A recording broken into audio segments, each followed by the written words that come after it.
Today's podcast is brought to you by Audible.com. Get a free audiobook download and a 30-day free trial at www.audibletrial.com/wiseguy. Over 180,000 titles to choose from for your iPhone, Android, Kindle, or MP3 player. That's at www.audibletrial.com, AUDIBLETRIAL.com/wiseguy-radio.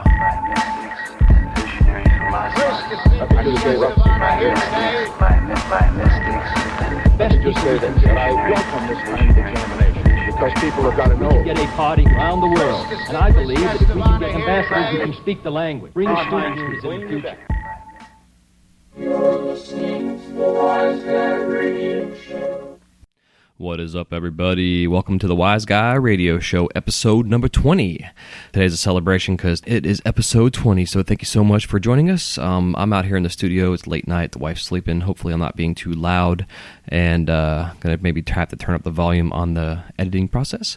Again, thank you folks for tuning in today. This show will be coming out on Wednesday, and basically I'm super excited to be here. Just can't even begin to tell you. It has finally stopped raining. I'm sure a lot of you saw maybe here in Florida we had about 9 days straight of rain. I know a lot of you folks in California would have loved to have this, and we even talked about on the news and personally here about sending some kind of pipeline with a giant rain barrel kind of thing that we could have pumped all this water over to California. And hopefully all you guys are staying safe out there with all the forest fires and shit going on. It's pretty crazy seeing it on the news. But so I will digress now to get into the show.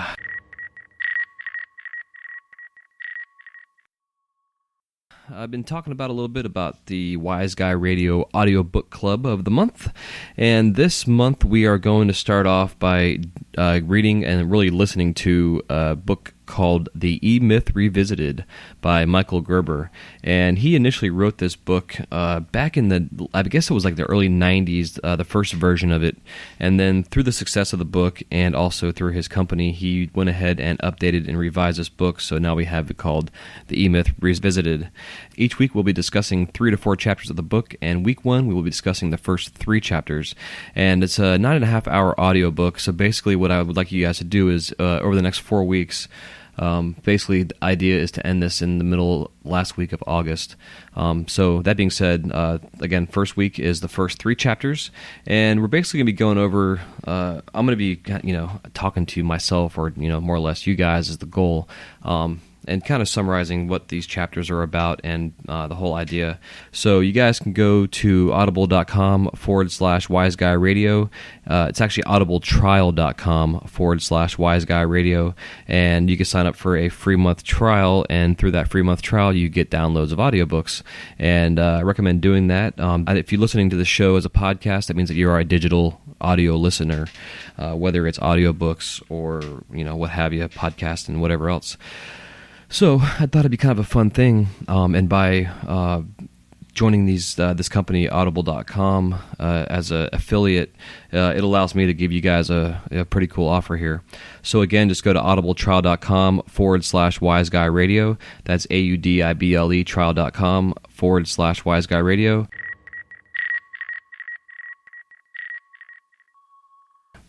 So I was dabbling a little bit online trying to find a summary that best described this book. Came across a website called squeezedbooks.com, and they have a pretty decent summary on the whole idea of what the first part of this book about, which is going to be chapters 1 through 3 that we will be going over. And so I felt that I would read this to you, and usually like when I read, I like to dictate and pronounce and, show some enthusiasm in what I'm reading. But because it's late and the wife is sleeping, I got to make sure that I read this in a very respectful manner. So it's going to probably be monotoned. Or I can just turn on my Barry White voice. I really don't have a Barry White voice. That's fucking stupid. So anyways, so here we go. This is a summary from a website called squeezebooks.com, where they do reviews about books, and they squeeze them, and they get all the juice out of them, and then they throw them in the garbage. All right, E-Myth Revisited. The book is called The E-Myth Revisited, Why Most Small Businesses Don't Work and What to Do About It, by Michael Gerber. The technician, the entrepreneur, the manager. The reason most small businesses don't work is that they are run by a technician, end quotes. Someone who knows how to do the technical work involved in a job without much thought to two other, equally important roles described in the book: the entrepreneur and the manager. These are not separate people, but distinct elements of our personalities. In other words, while we might be biased towards one, we all have all of them, and to successfully run a small business, they must all play a role. And these are some excerpts from the book. The technician is someone who is a bicycle mechanic, computer programmer, cook, etc., who is an expert in his or her craft. This often leads these people to go into business for themselves. They're good at what they do and they know it, so why not reap the rewards of their labor? The technician is happiest doing the work they are good at and ignoring the rest, which is, in the end, a recipe for failure. The entrepreneur is the dreamer, the one who sets out to do something new, who reaches for the stars. The entrepreneur lives in the future, thinking about what could be rather than in the present. The entrepreneur is often frustrated by how slow the world seems to move. The manager is the detail-oriented one who dots the I's and crosses the T's, the one who remembers to pay the bills and wants a well-organized world with no surprises, a world where things happen in an orderly, predictable manner. All of these components are necessary in the founder of a business. Without the entrepreneur, you might as well keep working for someone else as a technician. Without any technical ability, the entrepreneur must rely on others to get anything done, and without the organizational abilities of the manager, the other two would probably find themselves with the electricity in the office turned off because they had other things to do than pay the bills. Hello? Hello? Anyone out here? Ah!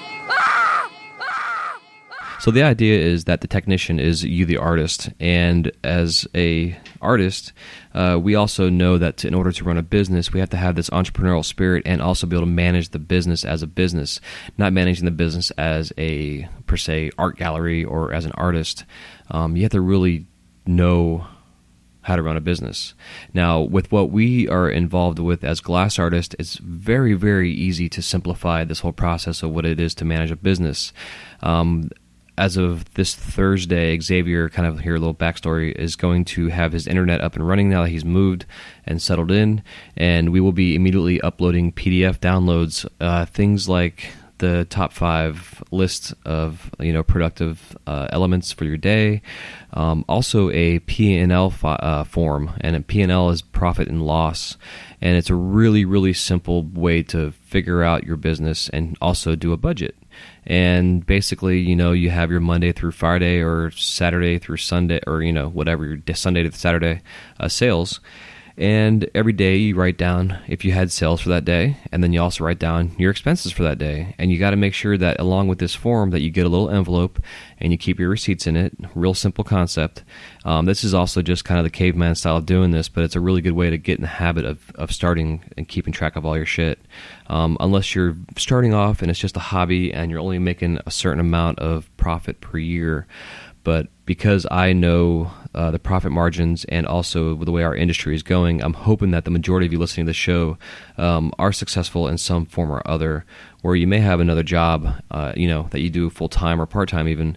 But with the glass business, you are creating some kind of revenue of some sort.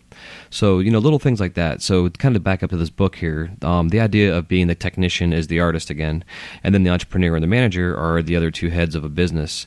And I've recently heard an interview on one of the podcasts I listened to, and this couple, the woman was a professional cake maker and the husband ran the business part of the things. And she really understood the whole concept of the business side when she became sick and was unable to make cakes. And being her husband is more of a numbers kind of guy, he is not artsy, and tried making the cake for her and it just did not work. So it's just like with us, if we're sick or we hurt ourselves, who's going to make our glass for us? Unless you're big enough where you have an apprentice or assistants or whatever helping you create your work. But we all know that shit happens. We get sick, we burn ourselves, we cut ourselves, injuries happen, things happen, and then we're out of work for a couple of days. And if we're not working, we're not making any money. So with these forums that we're going to be doing, and also through this book and other books that we will be reading and listening to, the goal is to help teach you and also learn myself also tricks and tips on how to be a successful entrepreneur, how to be a successful technician, where you can be the technician and not have to worry in the back of your head of where your money's going, where your money's coming in, are your bills paid, blah, blah, blah, blah, blah. And then also, you can step aside and you become the entrepreneur and the manager of your business. So the first 3 chapters of this book discuss these 3 major topics. And next Wednesday, I will be doing an overview of the first 3 chapters, including talking about it, summarizing some of the things, I'm actually going to go buy the book myself so I can kind of pull some quotes out as well. And some of the things too with Kindle, those that have Kindles out there, if you have a Kindle, you can download the print version too onto your Kindle, and then you can highlight and keep track of stuff like that. So anyways, I hope you guys do enjoy having fun with us and join this ride with the Wise Guy Radio Book of the Month, Audio Book of the Month Club. Tongue twister there. And I'm going to be setting up a specific link on the Wise Guy Radio Facebook group post there talking about this book, and then also on our website at wiseguyradio.com. I will also be starting a page on there that's basically going to be accountability / kind of book club, where we'll sit around and knit some sweaters and have a cup of tea and discuss some books. So that being said, on with the show.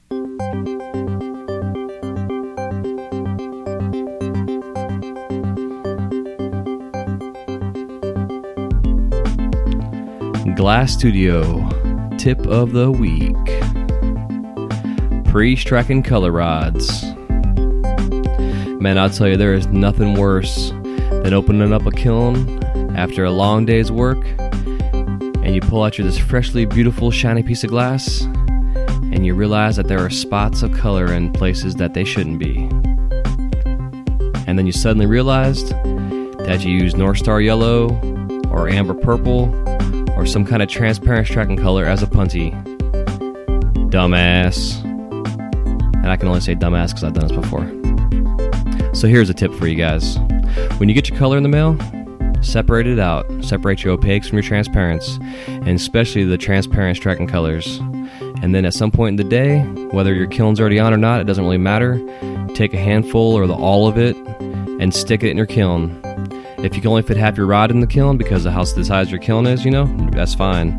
But the idea is that you want to strike this color ahead of time so that when you go and reach for it, you know what you're grabbing. That you're not grabbing color, you're not grabbing clear on accident, that you specifically know what it is you're getting. I got this chip from Joe Peters from a class I took a couple months ago, and I noticed all his North Star Yellow was all struck. And I asked him, hey, what color is that? Oh, that's North Star Yellow. I pre-struck it at my kiln. And you wonder why Joe Peters is a genius. Thank you, Joe Peters, for that tip. I had to pass it on to you guys. There's your Wise Guy Radio Glass Tip of the Week.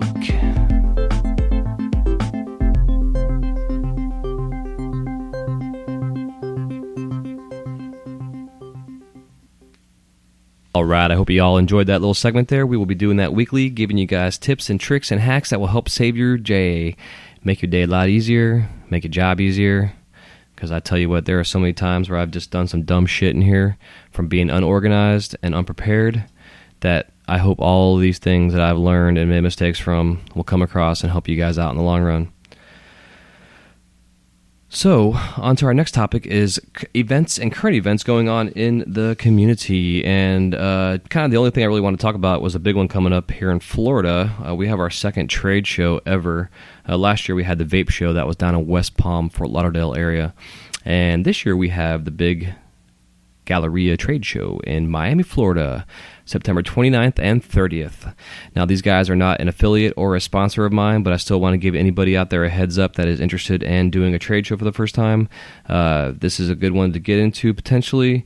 I hear some pros and cons about this particular trade show, and also being in Florida, it makes me a little nervous, and personally myself, I'm not going to be going to this one until our laws here in the state change. but I'm also paranoid, and sometimes that is a good thing. So I just want to put this out there anyways, that coming up on September 29th and 30th in Miami, Florida, the Big Galleria show will be there in full effect. Miami, Florida.